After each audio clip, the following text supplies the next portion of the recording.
30 long lines stretching across polling places throughout St. Louis County. Right now, Powerhouse Sky Zoom 4 is live over West St. Louis County. This is one of the satellite voting centers there. Welcome to a special edition of News 4 at 4:30. I'm Samantha Jones. And I'm Corey Stark. Record numbers of voters casting ballots early amid the coronavirus pandemic. In Missouri, local election agencies are open just for another 30 minutes until 5 p.m. for in-person absentee voting. In Illinois, early voting goes until 7 p.m. tonight. We have heard a lot and seen a lot about early voting this year, but what about actually on Election Day? Polls are open from 6 a.m. to 7 p.m. and this afternoon we're getting voters answers about what you need to know before hitting the polls tomorrow. Rick Stream is the co-director of the St. Louis County Board of Elections. He joins us now live from St. Ann.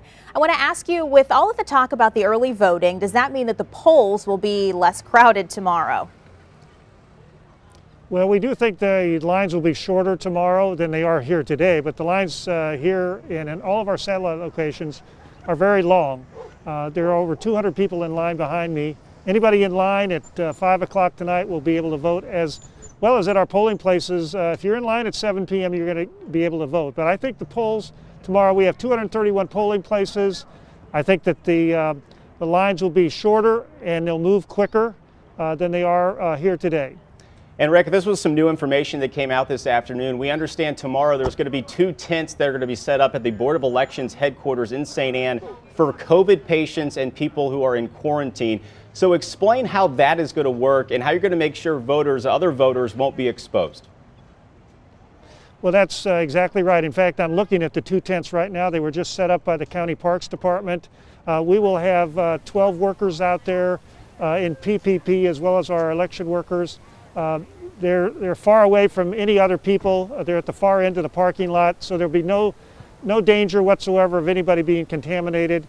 But we have a list of over 300 people that have said they have COVID and they're quarantined, and that's what these tents are for. We want to emphasize that line and those tents are for people who have tested positive for COVID and are quarantined. So nobody else should get in that line to vote.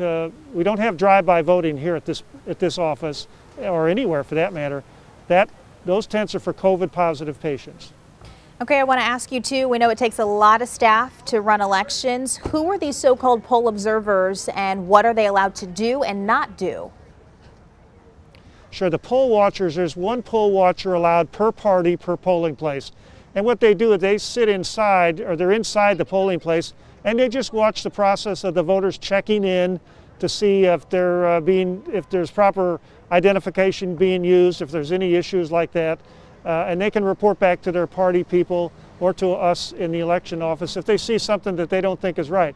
All of our poll workers are trained to do this process properly. We have our electronic poll books that check people in. All of our poll books have every voter in St. Louis County in the poll pad. So the problems that might crop up are not very significant, but that's what the poll watchers are there for. And again, 1 per party per polling place. All right, Rick Stream, the co-director of the St. Louis County Board of Elections, join us live from St. Ann. We appreciate you taking the time to answer some of our questions this afternoon. Sure.